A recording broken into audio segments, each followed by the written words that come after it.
Hey there. Welcome everyone to day 18 of Embody Rise, our 21-day ascension support series. And again, my name is Dawn. I'm your host. Thank you so much for joining me. If this is your first time being here, the entire series can be found in one of my playlists on my channel. The link will be in the description box. So this is a series of 21 support tools, tips, and ideas to assist you, to assist all of us during this time of great transformation on planet Earth. So I offer a plethora of diverse tools, practices, concepts, just for you to experiment with to see which ones work for you and which don't. So please take advantage of these. None of them are very long. I think the longest video might be 20 minutes. So, okay, so today, our theme today is creating sacred space. And this is something that is a much deeper dive than I can share here, but just to keep it as a practical, simple tool in a relatively short video, I wanted to talk about the nature of sacred space. So the truth is you, sweet sister or brother, are the sacred. You are the sacred. And when you honor your body mind vehicle, but the spirit that the avatar that runs the body mind vehicle, you are in sacred space. Now, humanity has created all kinds of rituals and altars and things to reflect the inner sacredness in the outer world. And I personally don't think there's anything wrong with that, as long as we are clear that it is the God spark within, the divinity within, that is the true sacred space. But from that, as divine creator beings, our creativity can flourish. So, for example, if you love to create beautiful environments, you can create altars. So, for example, you can't see here, but I'm looking at my screen. Behind me is the little pink light to try and hide a few of my wrinkles anyway. Beyond that, I have numerous altars. I've got an altar over there, an altar over there. I've got my main altar over here. I have an entire temple with altars in it, an altar at the windowsill with, crystals and things of symbolic meaning to me. Now, the point is not that we have to have altars everywhere. I recognize many of us, we live with others. Sometimes we have little kids around and we're not going to have breakable objects on an altar, right? But these altars, as long as we recognize them as expressions of the sacred space within, then we can really enjoy creating altars or designated sacred spaces within our home or yard, if you want, that are places where we begin to anchor the energetic of our intentional spiritual practice. So, anchoring is a concept that comes from NLP. It's one of the things I've been trained in, neuro-linguistic programming, where we associate places and experiences, smells, sounds, music with certain emotional states. So, creating sacred space is a high frequency way of anchoring your intention to devote yourself to your spiritual practice, to your own healing, your own elevation of your consciousness, all of that. And the sacred space can really be anywhere. So for many years, when my husband and I lived in Sedona, I didn't have a sanctuary. I always had an office and I always had my altars in my office, but this is a workspace. This is not my meditative space. But what I had was in our living room on the side of our couch, I had my altar and my pillows and my yoga mats and sometimes I put the pillows and yoga mats away, but early in the morning, I wake up between 4 and 5 a.m. to begin my sacred practices. That's where I would be. I would be in front of the altar, and sometimes I'd have tarot cards, different crystals, different goddess figurines, symbolic of what I was in communion with energetically at the time. And that's where I would do my yoga, meditation, prayer, oracle practices, etc. So it was really, when I would roll up the yoga mat, it was a space that was never used. I didn't have little kids in the house, or dogs, so I didn't have to worry about it getting all messed up. However, now where I am now, I have an entire temple, which I'm very grateful for. It's a dream I carried with me. Let's see, my son is 41, so 43, 30, about 35 years before I was able to bring it about. I have an entire um, temple space made of a Mongolian yurt. So that's one of my sacred spaces. But in the middle of winter, well, I'm not usually here. I'm in Southeast Asia, but if I'm here and it's cold in there. So I have a sacred space that is my Barca lounge, believe it or not. I have my a table on the side where I have my journal. I have my Course in Miracles book.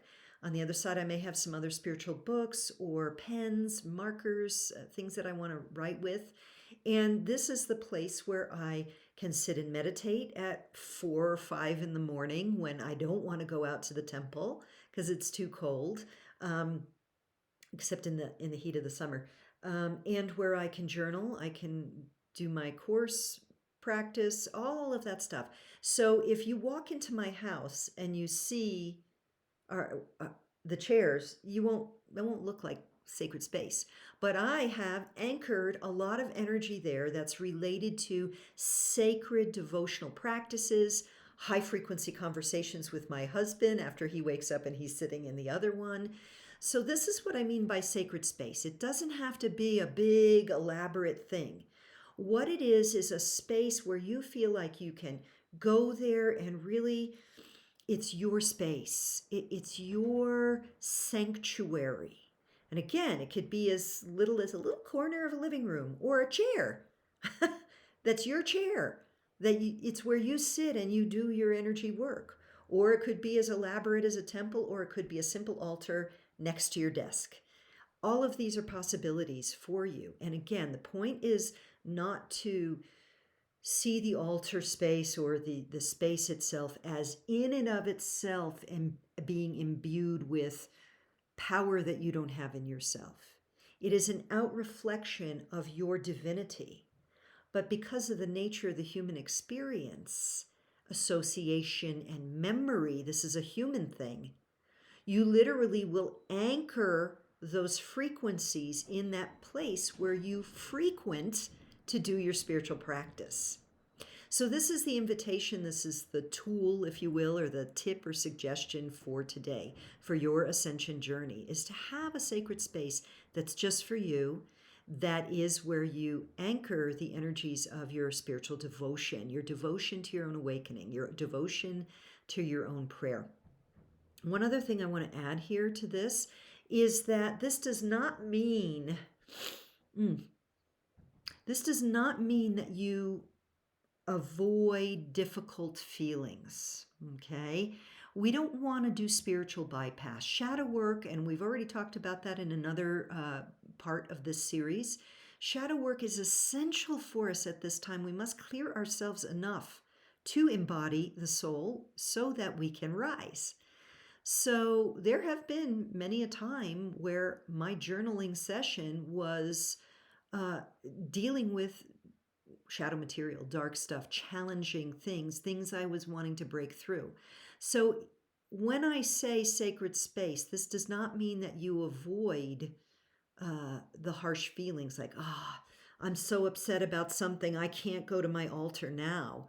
Maybe that's the best time to go to your altar, especially if you've been anchoring high frequency there, because then you relax and you open to the higher guidance at that point.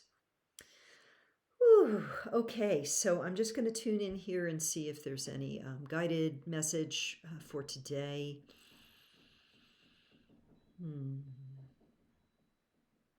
So a host of goddesses come in, and the goddess Kali steps forward. This is interesting. So Kali is a very frightful goddess from the east, from India, with her lolling tongue and her necklace of skulls. And she's just standing there and she's holding a big, like a spear or something.